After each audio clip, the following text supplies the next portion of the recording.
नमस्कार, times of Swaraj में आप सबों का स्वागत है और मैं हूं संतोष सिंह। और आज हम टाइम्स ऑफ स्वराज में चर्चा कर रहे हैं कि सुप्रीम कोर्ट ने सक्षमता परीक्षा को लेकर जो फैसला दिया है। याद करिए वो दिन जिस दिन हाई कोर्ट ने फैसला दिया था, तो हमने अपने एक वीडियो में बनाई थी कि भाई इस संघ के चक्कर में आप लोग मत रहिए।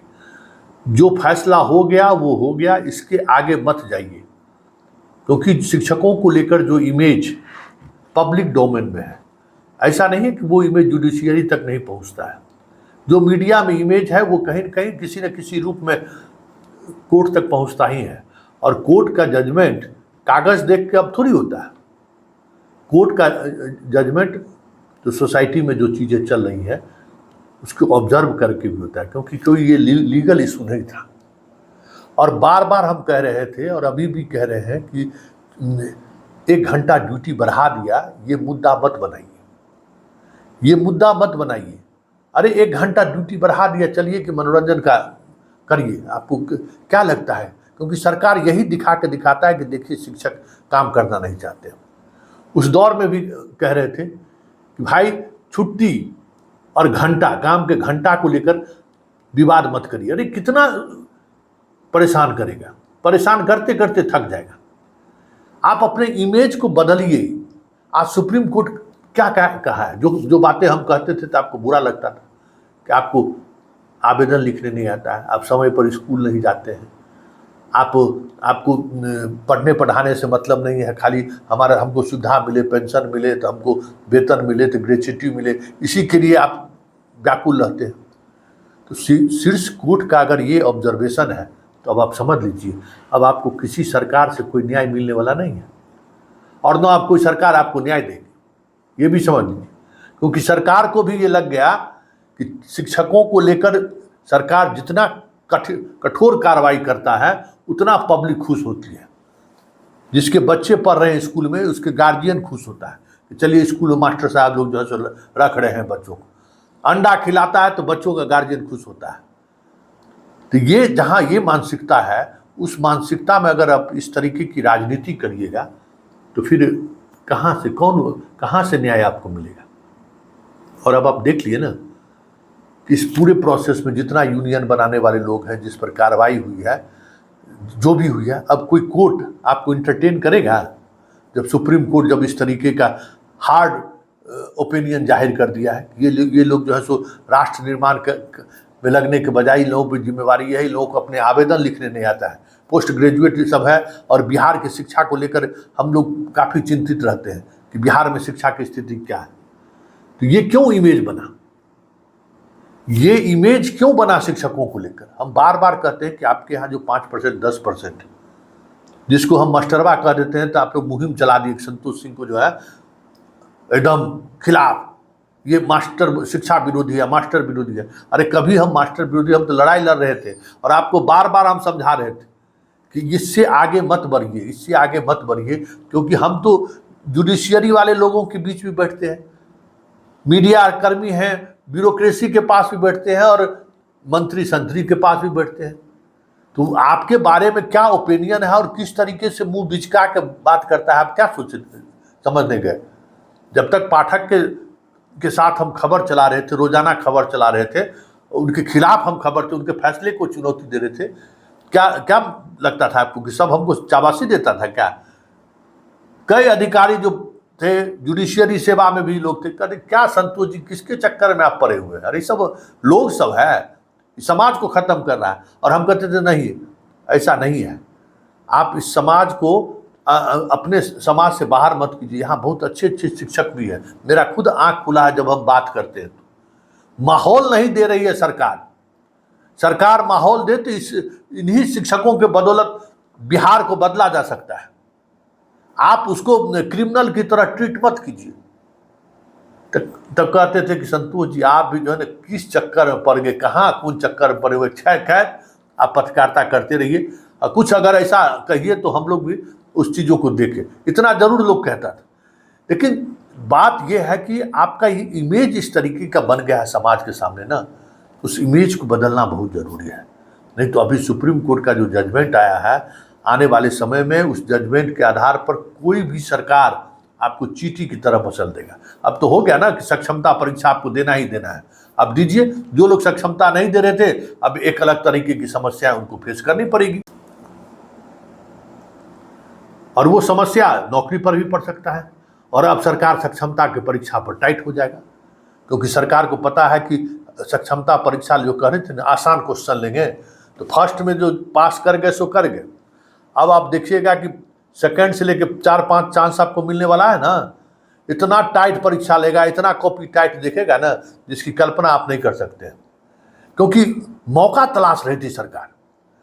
सो हाई कोर्ट का फैसला आया तो कह स्वीकार कर लिया, लेकिन तैयार नहीं है सरकार का, जी मन नहीं कर। ये जो रोज डिजिटल ऐप्स के माध्यम से अटेंडेंस 4:30 बजे तक ड्यूटी, ये क्या है? ये वही 5 से 10% है जिससे सरकार का नाको दम हो चुका है। सरकार परेशान है, क्योंकि देखिए नहीं पढ़ाना तो बहुत, हम लोगों के ज़माने में भी शिक्षक थे, हम लोग जब पढ़ते थे तो 1-2 10-12 शिक्षक, उसमें 1-2 नहीं पढ़ाते थे, 3-4 को भी नहीं पढ़ाते थे, लेकिन स्कूल जरूर आते थे समय पर, क्लास में बैठ के भले डिक्टेशन लिखाते थे। अभी इतिहास पढ़ना है तो उसमें डिक्टेशन लिखा। हमारे मामू जी थे, हाई स्कूल में पढ़ाते थे, मेरे मामा जी, दादी के भाई।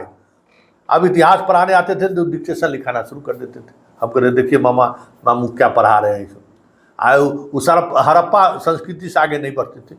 लेकिन स्कूल का अनुशासन बना रहे, स्कूल में एकदम समय पर आना, स्कूल से के समय के दौरान कहीं बाहर नहीं जाना, डर से स्टूडेंट सब थर थर करते रहता था। एक उस तरीके की भी शिक्षक की जरूरत रहता था हर स्कूल में। अब जो भी इस तरीके के हैं जिनको पढ़ाने नहीं भी आता है, कम से कम शांति से स्कूल चलने दीजिए ना। वो स्कूल चलने भी नहीं देते हैं, अपने समय पर नहीं आएंगे। अगर कहीं प्रभारी हेडमास्टर है तो मध्याह्न भोजन लूटने में लगे रहते हैं, टेबल बेंचे का कमीशन खाने में लगे रहते हैं। अरे भाई, इसके कारण पूरे समाज में एक गलत इमेज गया है। हम बार बार समझा रहे थे ना कि ये आंकड़ा गलत मत दीजिए, पाठक को रोज समझा रहे थे कि आंकड़ा मत दीजिए, गलत आंकड़ा मत दीजिए, लेकिन आप लोग तो मानने को तैयार नहीं थे। उस समय में बढ़ा रहा था, उसी आंकड़ा के सहारे चीज़ों को प्रेजेंट कर दिया ना। अब परेशानी आज हो रहा है ना। हम कहे थे कि जितना ही खरीदारी हो रहा है, थाली से लेके बेंच टेबल से लेके सबमर्सिबल तक, हेडमास्टर साहब आप ही के गले के फंदा फंसाएगा ही। आप सतर्क रहिए, आप सतर्क रहिए, सतर्क रहिए। कोई मेरी बात सुनने को तैयार नहीं था। कोई एगो पलंग लेके खुश हो गया, कोई सोफा सेट लेके खुश हो गया। हमके सबका प्राण चल जाएगा। बाकी सब पर FIR दर्ज होगा। मास्टर साहब आप लोगों के पास न पैरवी है और न पैसा है, बर्बाद हो जाइएगा। देखिए अभी सब जिला में यही हो रहा है ना, बुला बुला के मुख्यालय में ज़बरदस्ती लिखवा रहा है। तो चीज़ों को समझिए। आप अपने इमेज को बदलने के लिए आप आइए ना सामने, हम आपके साथ हैं। इमेज बदल कर रख देंगे। आपको भरोसा दिलाते हैं 6 महीने के अंदर में जिस सरकार के जो इमेज, आपका इमेज खराब करके जो बच रहा है ना, उसको समझिए कि तार तार कर देंगे। आप सहयोग कीजिए। दिक्कत क्या है आप लोगों के साथ, न पढ़ते हैं न समझते हैं, और कोई समझाता भी है तो समझने की जरूरत नहीं है। इन चीज़ों को समझिए कि भाई आप बच्चों को पढ़ाना ही आपका काम नहीं है। आप जिस दुनिया में क्या हो रहा है ये भी समझिए, पॉलिटिक्स क्या है ये भी समझिए। वो समझना ही नहीं है। बार बार अपना खिला खिला के और हम ही को भाषण दीजिएगा। ये संतोष जी व्यूज कमा के पैसा कमा रहे थे, तुम कौन चीज़ हमको कमा के देगा भाई? क्या मेरे बारे में आप जानते हैं?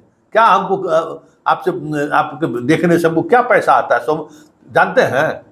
और उस पैसे से मेरा क्या होता है सब? और हम मेरे बारे में क्या जानते? कुछ नहीं। हमारे बारे में जो टीचर जानते हैं उससे पूछ लीजिएगा। कोई मतलब नहीं है व्यूज क्या हुआ, सब्सक्रिप्शन क्या हो, उससे मतलब नहीं। हमारा मतलब सिर्फ यही है, शिक्षकों का सम्मान लौटना चाहिए, शिक्षा में सुधार होना चाहिए, बच्चों में पढ़ाई का माहौल बनना चाहिए। नाक कटता है ना जी, बाहर जाते हैं तो नाक कटता है ना, बिहारी का नाक कटता है तो हम भी अपने आप को शर्मिंदगी महसूस करते हैं ना।